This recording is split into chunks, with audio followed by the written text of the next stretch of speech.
नमस्कार दोस्तों, आप सभी को राधे राधे।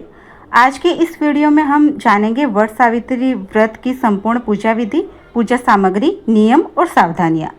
यह व्रत सुहागन महिलाओं के लिए बहुत ही महत्वपूर्ण माना जाता है। जिस प्रकार महिलाएं करवा चौथ का व्रत अपने पत्नी की लंबी आयु, अच्छे स्वास्थ्य और सुखी दाम्पत्य जीवन के लिए रखती है, उसी प्रकार वट सावित्री व्रत भी पति की दीर्घायु और अखंड सौभाग्य के लिए किया जाता है। वट सावित्री व्रत ज्येष्ठ मास के कृष्ण पक्ष की अमावस्या तिथि को रखा जाता है। इसी दिन शनि जयंती भी आती है। हालांकि महाराष्ट्र और गुजरात के कई स्थानों में यह व्रत ज्येष्ठ शुक्ल पूर्णिमा को भी रखा जाता है, लेकिन भारत के अधिकतर स्थानों पर यह व्रत अमावस्या के दिन ही किया जाता है। इस दिन वट वृक्ष अर्थात बरगद के पेड़ की पूजा की जाती है, क्योंकि वट वृक्ष में ब्रह्मा, विष्णु और महेश तीनों का वास माना जाता है।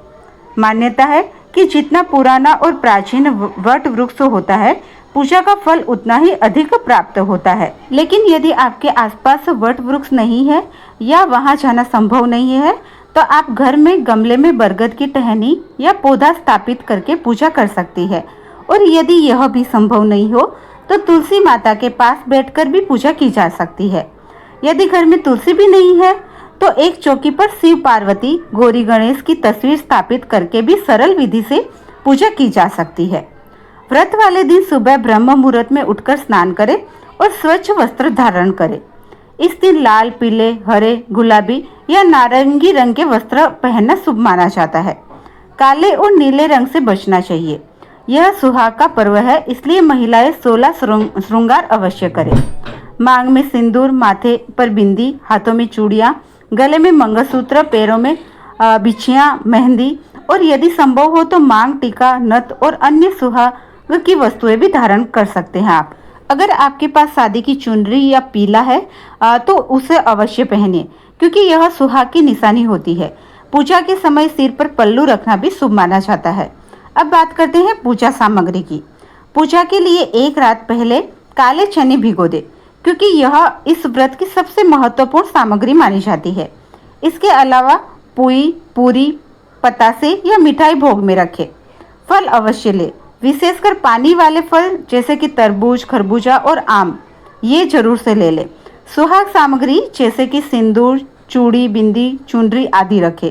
घी का दीपक, धूप, अगरबत्ती, रोली, अक्षत, फूल, कलावा, कच्चा सूत, जल का पात्र और यदि संभव हो तो मिट्टी का कलश भी रखें। जिस स्थान पर पूजा करनी है वहां पहले अच्छी तरह साफ सफाई करें और सुंदर रंगोली या चौकी बनाएं।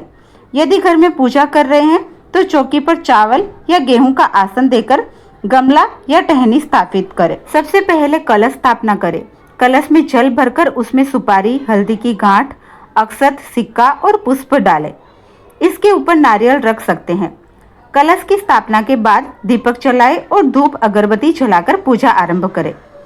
पूजा की शुरुआत हमेशा गणेश जी से होती है, इसलिए सबसे पहले गौरी गणेश की स्थापना करें। यदि संभव हो तो गोबर या मिट्टी से गौरी गणेश बनाएं।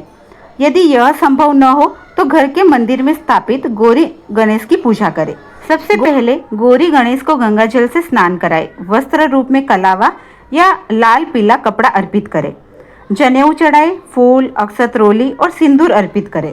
सबसे पहले गणेश जी की पूजा करें, फिर माता गौरी की पूजा करें। इसके बाद वट वृक्ष की पूजा करें। वट वृक्ष की जड़ में जल अर्पित करें, सिंदूर लगाए, चावल के आटे और हल्दी से एपन बनाकर वृक्ष के तने या पत्तों पर स्वास्तिक या ओम बनाए। फिर भोग अर्पित करें। माता सावित्री और माता गौरी का ध्यान करते हुए भोग में पुई, पूरी, मिठाई, फल और भिगे हुए चने अर्पित करें। साथ ही सुहाग सामग्री भी अर्पित करें और दक्षिणा रखें। आज के दिन बांस का पंखा लेना बहुत ही शुभ माना जाता है। इस पंखे से पहले वट वृक्ष को हवा की जाती है और बाद में घर आकर अपने पति को हवा दी जाती है।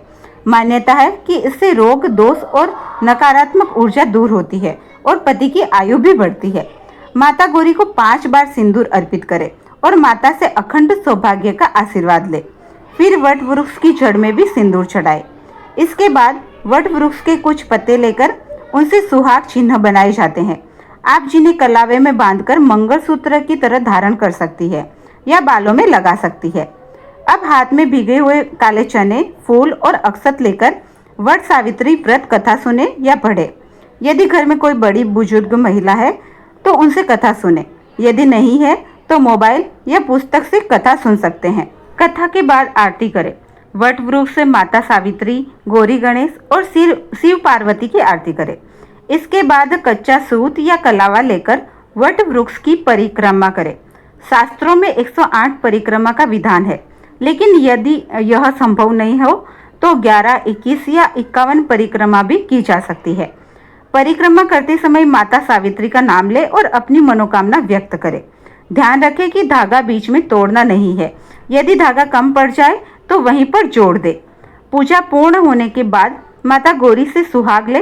पहले माता को 5 या 7 बार सिंदूर चढ़ाए, फिर अपनी मांग में भरे और दोबारा माता को सिंदूर अर्पित करें। यदि घर में आपसे बड़ी सुहागन महिलाएं हो तो उनसे अपनी मांग में सिंदूर लगवाएं और उनके चरण स्पर्श करें। यह बहुत शुभ माना जाता है। पूजा के बाद सुहाग सामग्री अपनी सास, जेठानी, किसी सुहागन महिला या मंदिर में दान करें। फलों का दान अवश्य करें। अपनी सामर्थ्य अनुसार दक्षिणा भी दें। यदि आपने वट वृक्ष के नीचे पूजा की है तो कलश और दान की सामग्री वहीं छोड़ दें। केवल प्रसाद और गौरी गणेश को अपने घर लेकर आए। घर आकर सबसे पहले प्रसाद अपने पति को दे और फिर स्वयं ग्रहण करें। कई स्थानों पर 11 भीगे हुए चने जल के साथ ग्रहण करके व्रत का पारणा किया जाता है। यदि आपके यहाँ निर्जल व्रत की परंपरा है तो पूजा पूर्ण होने तक जल भी ग्रहण न करें। लेकिन यदि स्वास्थ्य कारणों से निर्जल रहना संभव नहीं हो तो अपनी क्षमता अनुसार नियम निभाए। गर्भवती महिलाएं व्रत रख सकती है, लेकिन वट वृक्ष की परिक्रमा नहीं करनी चाहिए। केवल पूजा और कथा सुनना ही पर्याप्त है। ध्यान रखें कि पूजा के बाद प्याज, लहसुन वाला भोजन नहीं करना चाहिए। सात्विक भोजन ही ग्रहण करें। अंत में वट वृक्ष को गले लगाकर पूजा में हुई भूलों के लिए क्षमा याचना करें और भगवान से अपनी पति की लंबी आयु, अच्छे स्वास्थ्य और सुखी वैवाहिक जीवन की प्रार्थना करें। उम्मीद करती हूँ कि वट सावित्री व्रत की यह संपूर्ण पूजा विधि आपको समझ में आई होगी। यदि आपको वीडियो पसंद आया हो तो वीडियो को लाइक करें, शेयर करें और कमेंट बॉक्स में सावित्री माता की जय अवश्य लिखें। साथ ही चैनल को सब्सक्राइब करना ना भूलें। राधे राधे, धन्यवाद।